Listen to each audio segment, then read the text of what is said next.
Hello and welcome back to the Learn English podcast. I'm your host, and today we are tackling the single most frustrating hurdle in the journey to fluency. Imagine this. You've spent months, maybe years, studying. You've mastered the present perfect. You've memorized lists of irregular verbs, and you can read a BBC News article with almost no trouble at all. You feel confident. You feel ready. Then you step off a plane at Heathrow, or you join a Zoom call with colleagues from London or Manchester, and suddenly, nothing. It's as if they aren't even speaking English. It sounds like a continuous stream of blurred sounds, a rapid-fire melody where you can't tell where one word ends and the next begins. Does that sound familiar? That sinking feeling in your stomach when you have to ask someone to repeat themselves for the third time? You start to wonder, is my English actually rubbish? Why can I understand my textbook CD, but I can't understand a real human being?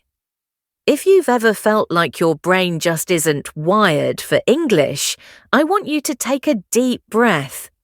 You aren't failing. You are simply hitting the invisible wall of listening. Today, we aren't just going to talk about why that wall exists.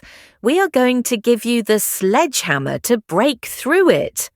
We're going to deconstruct the British accent, look at why Teacher English has lied to you, and train your ears to hear what is actually being said, not just what you think should be said.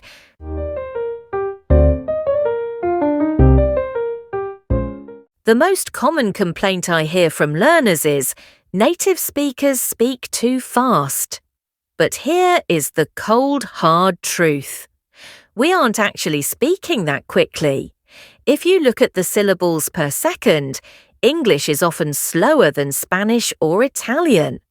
The problem isn't speed, it's connected speech. In a classroom, you learn words as isolated units. What do you want to do? 6 distinct words, but in a pub in London, that sentence becomes, what ya want do? What ya wanna do? This is the speed illusion.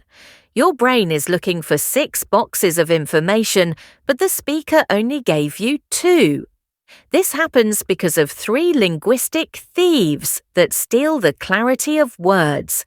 Linking, we carry the end of one word over to the start of the next. An apple becomes a napple. Intrusion, we add sounds that aren't there.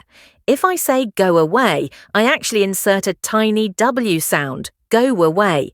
Elision, the vanishing act. This is the big one. In British English, we love to drop sounds.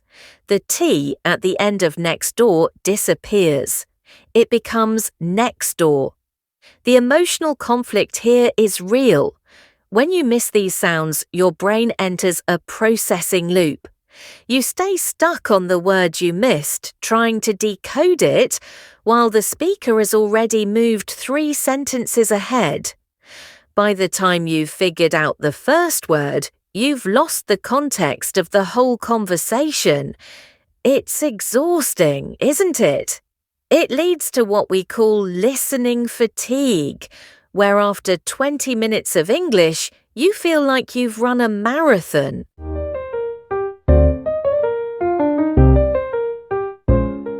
You might be thinking, can't I just rely on subtitles or people being patient with me?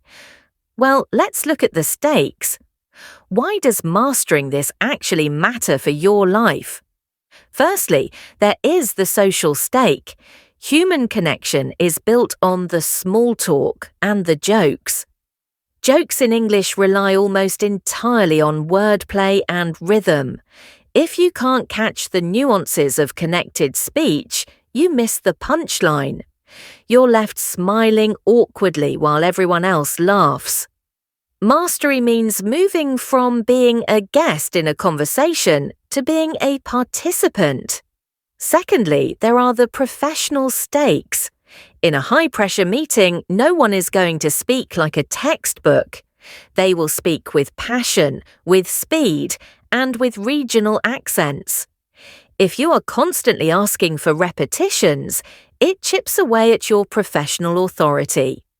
Understanding the how of spoken English gives you the power to respond with precision. Finally, there is the psychological stake, your confidence. When you can't understand others, you start to speak less because you're afraid of the follow-up question you might not understand. This creates a vicious cycle. Breaking the listening barrier is the only way to stop that cycle and finally feel like the real you when speaking English.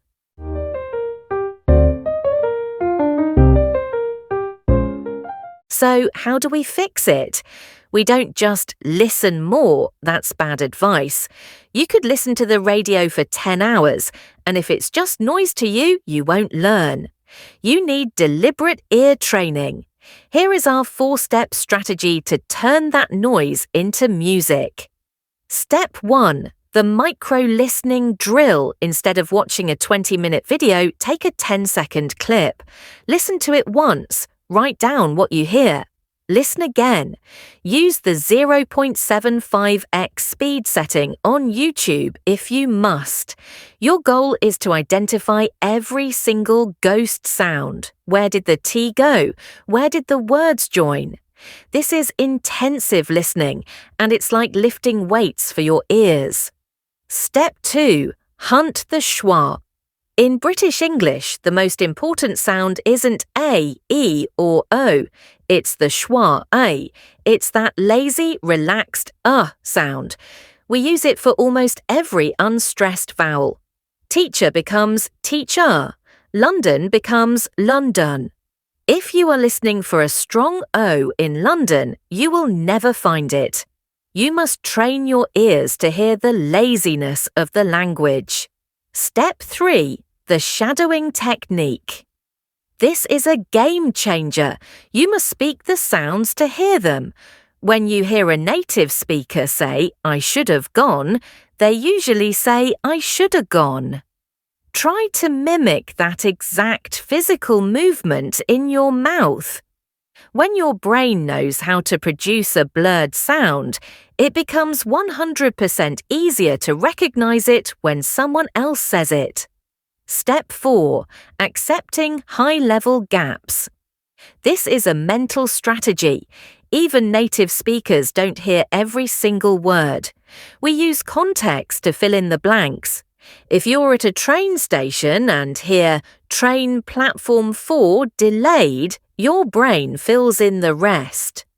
Stop trying to catch 100% of the words. Aim for 70% and let your logic do the rest of the work.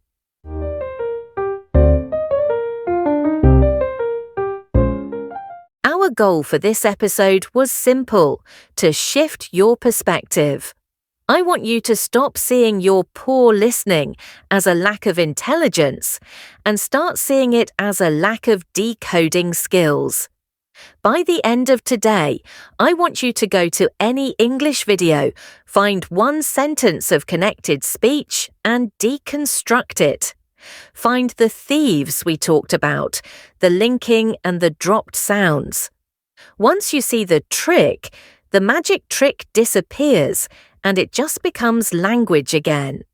You are moving from a state of confusion to a state of conscious observation.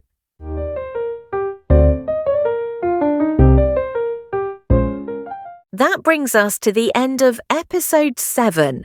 Listening is a journey, not a destination. Don't be discouraged if you still need subtitles tomorrow. The goal is to need them a little bit less every single week. If you found this breakdown helpful, please do hit the subscribe button and ring the notification bell. It really helps the channel. Keep your ears open, keep practicing, and I'll see you in the next video. Cheers!